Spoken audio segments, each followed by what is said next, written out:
27 जून को लेकर शिक्षा मित्र बड़े उम्मीद में थे, सोच रहे थे कुछ बड़े परिणाम आ जाएंगे।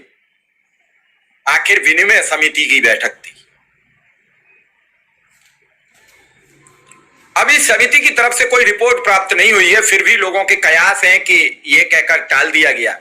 मैं कयास शब्द का यूज करता हूं, जब तक मुझे कंफर्म नहीं होता मैं उस पर चर्चा नहीं करता हूं। नीतिगत फैसले अधिकारी और नेता इसलिए इसमें मान रहे हैं कि कई रिटें कोर्ट में पड़ी हुई हैं, लेकिन सरकार के सामने कोई नीतिगत फैसला की जरूरत नहीं होती है। सरकार सक्षम होती है, सरकार जब चाहे तब जिस फैसले को रद्द करके काम खत्म कर सकती है। अरे शिक्षा मित्र अनुदेशक तो अपनी रिट वापस ले लेंगे, आप मान्यवर इनका भला तो कीजिए। ये क्यों नीतिगत फैसले में फंसे रहेंगे? इन्हें क्या जरूरत है नीतिगत फैसले को लेकर? ये तो आपकी तरफ बाएं फैलाए यूं खड़े हुए हैं, प्रभु कुछ दे दीजिए, हाथ जोड़कर निवेदन कर रहे हैं। पिछले कई वर्षों से मैं देख रहा हूं, मुझे चिड़चिड़ाहट होती है इनके हाथ जोड़कर इस तरीके से आपके आगे गिड़गिड़ाने पर।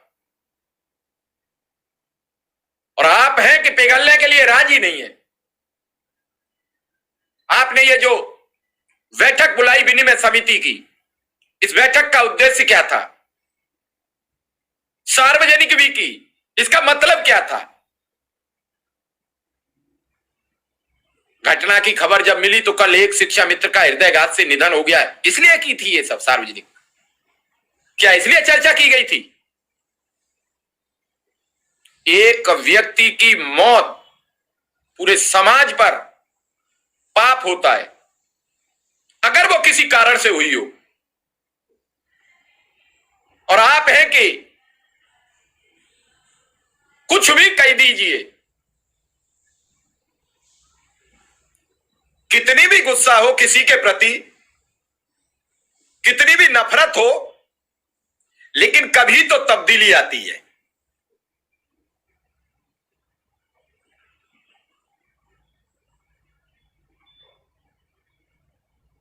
आपके दिए हुए प्रत्येक आदेश को अपने सर पर रख के चल देने वाला शिक्षा मित्र अनुदेशक आज रो रो कर अपनी जिंदगी जीता है। कितने अभाव में वो अपने परिवार के साथ गुजर बसर करता है, कोई नहीं जानता। सुबह से शाम तक वो कितनी बार अपनी मान मर्यादाएं सब कुछ तिलांजलि दे देता है। बच्चा कुछ सामान मांगता है, उसे भी समझा के आता है। बीबी सब्जी की कहती है, उसे भी समझा के आता है। बूढ़े माँ बाप दवा के लिए कहते हैं, वो उन्हें भी झिड़क कर और समझा के आता है।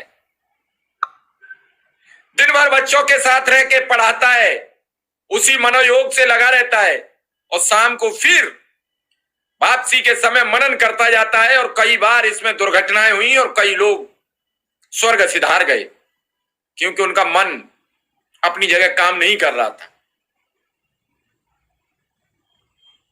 कैबिनेट का फैसला सिर्फ आप उम्मीद थी आज शिक्षा मित्रों को कि कैबिनेट में ही कुछ हो जाएगा। कैबिनेट में भी आपने कहीं कोई चर्चा नहीं की। और चौंकाने वाली बात तो तब आती है जब विपक्ष में थे तो हमारे मौजूदा मुख्यमंत्री, आज के मुख्यमंत्री योगी आदित्यनाथ, उन मौजूदा मुख्यमंत्री के पीछे अपनी आवाज उठाते थे कि नियति ठीक हो। ये बात गृह मंत्री राजनाथ सिंह भी कहते थे कि नियति ठीक हो तो प्रवृत्ति ठीक हो जाती है। अब मुझे नहीं समझ में आ रहा, प्रवृत्ति ठीक नहीं है, नियति ठीक नहीं है। जब आप लोग विपक्ष में होते हैं तो कहते हैं कि पैसे की कोई खजाने में कमी नहीं होती है, और जब खजाना छोड़ के आप सत्ता में आ जाते हैं तो फिर आप कहते हैं कि खजाना खाली है, खजाना खाली है। रोज नए नए कानून, रोज नए नए इश्तिहार, रोज नए नए प्रचार, रोज नए नए काम के लिए आपके पास पैसा है, लेकिन 2 लाख परिवार के लिए कोई पैसा नहीं है आपके पास।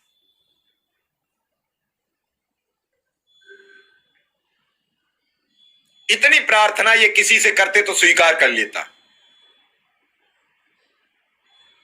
और इनका जीवन बदल जाता।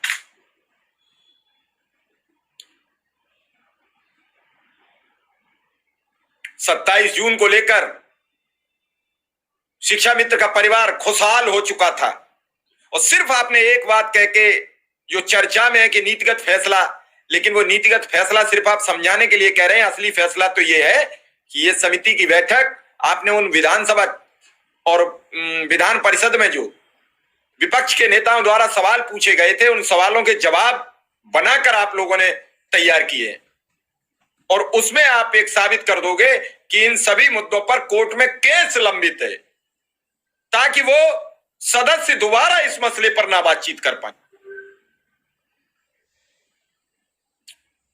आप कर दीजिए इनका वेतन, ये तो अपने केस सब वापस ले लेंगे।